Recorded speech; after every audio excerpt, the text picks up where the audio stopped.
Nunca tuvo la vocación de ser pastor. No era algo que se le hubiera pasado por la cabeza, ni siquiera después de haber entrado al seminario. Hace unos días, mientras celebraba su cumpleaños número 67, se preguntaba: ¿cómo he podido llegar yo hasta aquí? Esta es la historia de Emmanuel Buch y cómo Jesús lo llamó a apacentar a sus ovejas.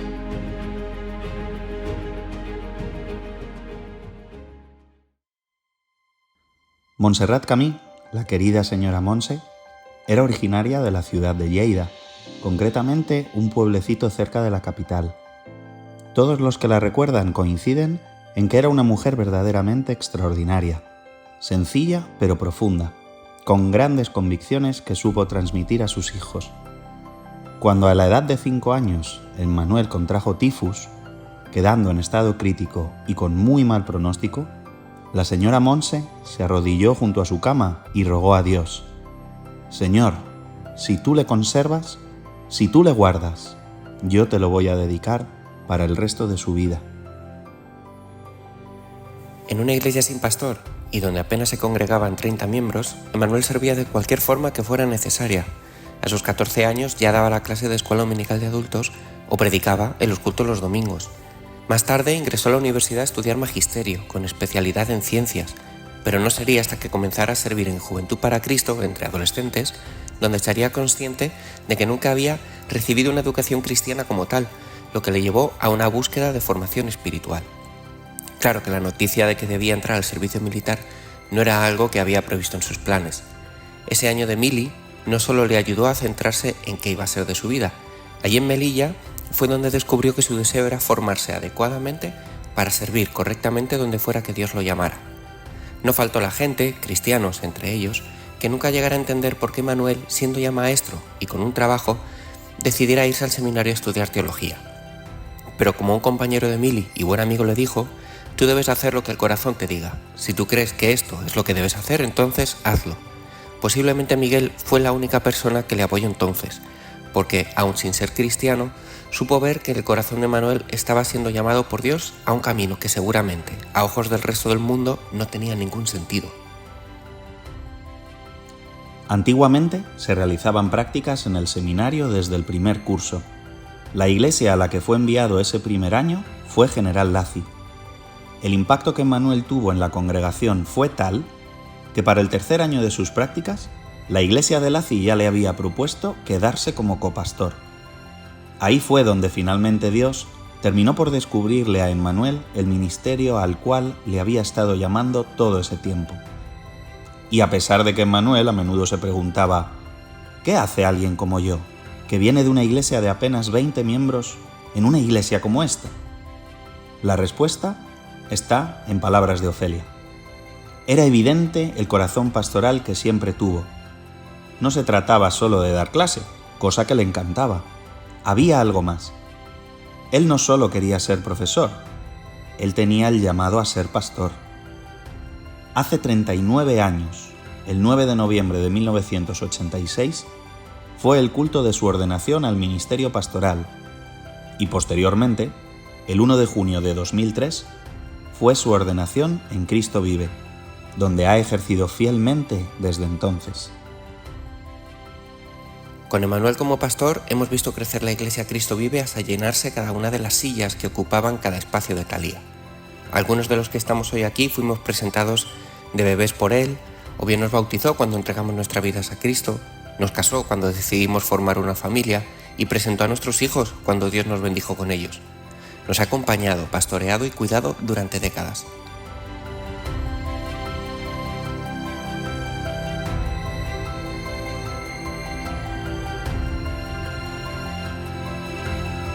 ¿Y qué decir de todas las lecciones que nos ha enseñado? Con él aprendimos que no se habla del que no está presente y a dudar de las dudas, que el cristianismo sin prójimo no es cristianismo, que necesitamos teología, pero también teofanía, conocimiento de Dios, pero manifestación de Dios también. Que si no estás dispuesto a sacrificar, no puedes ni deberías amar. Entendimos que es necesario dejar la comodidad y arriesgarlo todo para seguir la misión que Dios nos ha encomendado como iglesia. Recordamos que debemos ser la sal que sala la tierra y frena la corrupción del mundo, que la Iglesia Cristo Vive debe ser una ciudad visible asentada en un monte que no se puede esconder, que nuestra luz no puede ser puesta debajo de una mesa, sino que alumbre delante de los hombres, para que al ver nuestras buenas obras glorifiquen a nuestro Padre que está en los cielos. ¿Cómo he podido yo llegar hasta aquí? No ha sido fruto de la casualidad ni del azar. No creemos en destinos caprichosos moldeados por fuerzas caprichosas, sino en Jehová nuestro Dios, por la oración de una madre que cree que su Padre Celestial obra milagros, por la fidelidad y la lealtad de una esposa que comprendió que su llamado era acompañarle en su ministerio, el apoyo incondicional de sus hijos, quienes con gran respeto y admiración aprendieron a servir a su lado, y por el amor y respeto de una iglesia que ha crecido a su lado. Como su mentor Carlos Díaz solía decir, da más fuerza sentirse amado que creerse fuerte. Hoy en día dicen que ya nadie se compromete con nada, que ya no somos capaces de mantenernos en un trabajo fijo y que nos cuesta encontrar nuestro propósito. Tal vez tengan razón, pero si algo ha aprendido esta iglesia con un pastor como él, es que el propósito de Dios se abre camino mientras nos mantenemos en activo, que es un propósito que se hará evidente en nuestras vidas cuando llegue el momento para ello, pero que ya estamos siendo preparados para el mismo. Hemos aprendido que no hay retos lo suficientemente grandes si Dios es quien te llama. Sin importar si venimos de una pequeña iglesia con apenas 20 miembros, o de si nuestras capacidades no parecen ser suficientes. A afrontar los retos con valentía y con mucha humildad. Ya lo repetía Emmanuel, hay personas que quieren estar, pero no quieren ser. Pero lo que desconocen es que la Iglesia Cristo Vive ha crecido con un pastor que no solo está, sino que es. Se duele cuando ve nuestro dolor y se alegra cuando ve nuestra alegría. Capaz de perder las muelas si es necesario a causa de un bruxismo crónico, pero decidido a cargar con las preocupaciones de su Iglesia.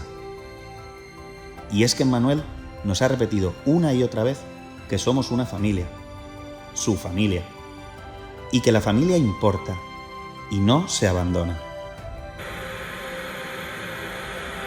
Pero desde luego tengo una visión absolutamente positiva de lo que está por venir. Como gusta decir a una buena amiga, yo, en cuanto al futuro de la Iglesia, me temo lo mejor.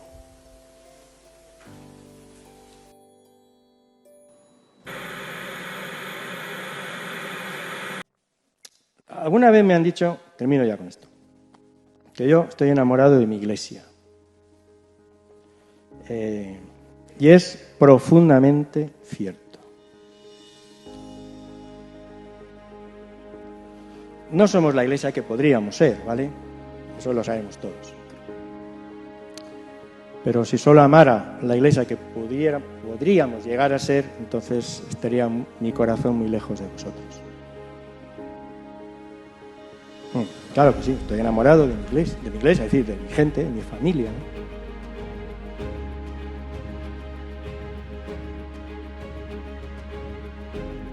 Igual que Dios le ha sido fiel, Él lo ha sido con su Iglesia. Ojalá la Iglesia Cristo Vive nunca se olvide de todo lo que nos ha enseñado nuestro pastor, Emmanuel Buch Camí.